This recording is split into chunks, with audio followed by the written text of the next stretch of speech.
Okay, picture this. The stage lights are just blazing Yeah. hot. There's this hush that falls over the crowd at New World Stages, an off-Broadway theater. Mm-hmm. And it's palpable, because this isn't just some random volunteer they pulled from the audience. Not at all. It's Daniel Radcliffe, a global star. He's fresh off a Tony win for Merrily We Roll Along, and he's just standing there. The word is given. The air just freezes. And in that one moment, a simple misspelling, it just transforms. It goes from a little blunder into, well, pure marketing gold. Welcome to the deep dive. This is where we take your sources and unpack the biggest moments in culture, celebrity, and strategy. We love peeling back the curtain to see how modern fame really works. Right, and how it can be used strategically. Yeah. And today we are doing a deep dive on a story that was, it was everywhere. You couldn't miss it.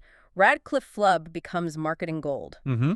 Our sources lay out exactly how this unplanned, high-profile failure at the 25th Annual Putnam County Spelling Bee became this genius, almost zero-cost PR move that just blew the show up globally.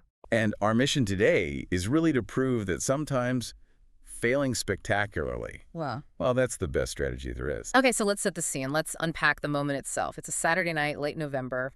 Radcliffe, who's 36 now, he just shows up on stage. Total shock for the audience. It's a complete shock. He's one of the show's rotating guest spellers. And this wasn't, some big press night. It was just a random show, totally organic. And for anyone who doesn't know the show, the format is really key here. Right. The 25th Annual Putnam County Spelling Bee. It's a beloved musical comedy, it won Tony.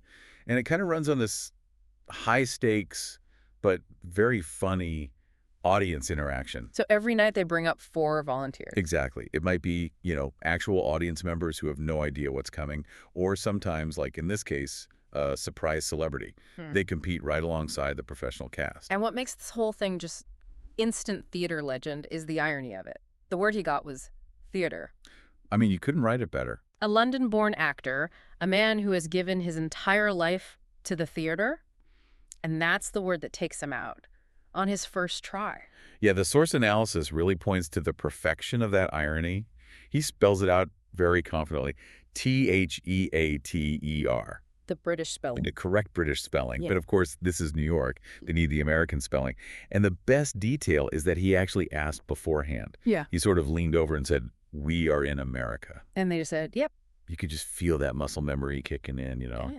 despite everything. And the cast, of course, they are just masters at this. They jumped on it immediately. Oh, instantly. The moderator, Rona Lisa Peretti, played by Lily Cooper, she immediately goes for the Harry Potter For reference. sure she did. Said he got his acceptance letter while he was living under the stairs at his evil aunt's house.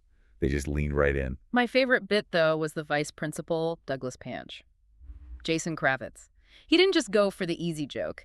He used the word in a sentence to mock Radcliffe's entire career. That was brutal. He said the star decided to throw it all away and take a vow of poverty to pursue a life in the theater. And then, after the bell rings, after the flub, Punch just yells, "Stupefy." It's perfect. And then, poof, Yeah. he's gone. As quickly as he appeared, he gets the standard exit package for all the eliminated spellers. The juice box. The juice box and a walk of shame back to his seat. Same thing happened to Nick Offerman, to all the other guests. And that quick exit, that Yeah. humbling moment, that wasn't a mistake. It wasn't a disaster for the show at all. It was the whole point. It was the mechanism. Exactly. And stick with us, because after the break, we're going to break down why the show is basically built for celebrity failure and why that failure became the most valuable thing that could have happened for this off-Broadway run. So what's so fascinating here is how quickly this goes from, an unscripted little moment to this massive publicity wave. Right. The surprise appearance, plus that perfectly ironic failure. Right. It generated a ton of what we call earned media. Meaning coverage they didn't have to pay a cent for. Exactly. The story was just so good on its own that it blew up. It blasted the show out of the, niche theater blogs and into mainstream pop culture news all over the world. Yeah, the marketing value of that 5-minute cameo is what our sources really dug into. But hang on, why is a misspelling so much more powerful? I mean, wouldn't it have been a better story if Daniel Radcliffe, Tony winner, just won the whole thing? You'd think so, but no. That's where you have to understand the structure of the musical itself. If he'd won, or even if he just stayed on stage for too long, the story would have been forgettable. Just another celebrity winning an easy game. Right. But failure. Failure gives you authenticity. It gives you relatability. And in today's celebrity culture, that's like gold. People are so tired of these curated, perfect Instagram feeds. An authentic, high-profile screw-up just cuts through all of that noise. Okay, so let's get into the mechanics of the show, because that explains why failing fast is so important. It basically runs on two separate tracks, right? That's a perfect way to put it. First, you have the fixed plot. That's the 6 main kid characters. Their stories, their words, their eliminations. It's all scripted, memorized, set in stone by the actors. Right, the stories of William Barfay or Leaf Conybeare. That's the actual plot of the show that the audience is there to follow. Correct. That's the heart. And the show's internal logic means they have to stick to that script to keep the emotional arc intact. But then you have the second track, the variable participation, and that's where the guests come in, the audience members, the celebrities. And that is the sanctioned zone of pure chaos, of spontaneity. So it's designed for a quick in and out. Absolutely. The elimination has to be swift. It's a necessity of, like, theatrical engineering. Think of it like a sketch on a live TV show. You bring a star on for a quick bit, but if they stuck around for 20 minutes, the whole show would grind to a halt. You'd lose the thread of the main story. You'd lose the main story. The producers, they need them to fail so the show can get back on track, back to the main characters. So in a way, failure is actually the desired outcome. So the juice box and the walk of shame. It's not a gag, it's a reset button. It's a reset button, exactly. And the media framing of the story just played into this perfectly. That headline, booted, after misspelling a word he knows all too well. It creates this personal but totally harmless irony. I love that a lot of the headlines didn't even name the word. It just became the word he knows all too well. That little bit of mystery helps the story last longer. And the failure itself was safe, you know? It wasn't about him being dumb. It was a cultural thing, a spelling difference that grounds this multimillionaire celebrity, makes him relatable, but without making him look incompetent.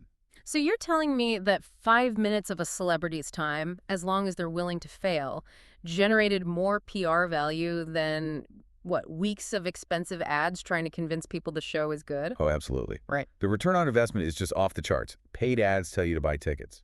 An organic story like this makes you want to buy tickets. It validates the entire show's premise. It really is fascinating. Yeah, and if you find this kind of cultural dissection interesting, how these hidden strategies really drive major celebrity stories, make sure you're subscribed to The Deep Dive. Okay, so let's bring Daniel Radcliffe's actual career back into this, because I think it's important that this wasn't just, some random reality star. So it's vital context. This is a guy with serious theater credibility. He's not just a movie star dabbling. Before the Tony for Merrily, he had 5 other big Broadway credits. I mean, tough roles in plays like Equus. And musicals, like How to Succeed in Business. Yeah. He's deeply respected in the theater community. So his willingness to just show up and participate in this low-stakes, kind of silly, controlled failure, it's like the ultimate endorsement. It is. It's not patronizing. He's not treating this off-Broadway show like a joke. Yeah. He's genuinely playing along with its core idea. And that validates the show as legitimate, high-quality theater. And that endorsement, which was then fueled by this massive viral story, had a direct impact, right? A huge impact. Sources confirm that because of the demand after this whole thing, the show's run has been extended massively, all the way through April 2026. That is a direct result of this media attention. And it helps that the show itself is actually great. Critics are calling it a full-hearted, belly-laughing confection, the perfect antidote to our anxious times. And Radcliffe, he's not going anywhere. His commitment to the stage is real.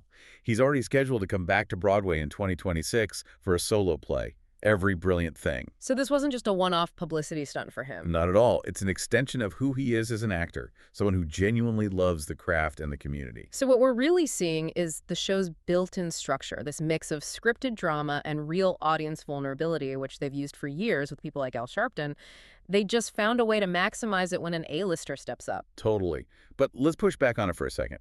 We're saying controlled failure is PR gold, but isn't there a risk? I mean, what if he had been too much? Or tried to make the moment all about him? Couldn't that have just been embarrassing for everyone? That's a good point. I think it worked because he embraced the rules. He took the juice box.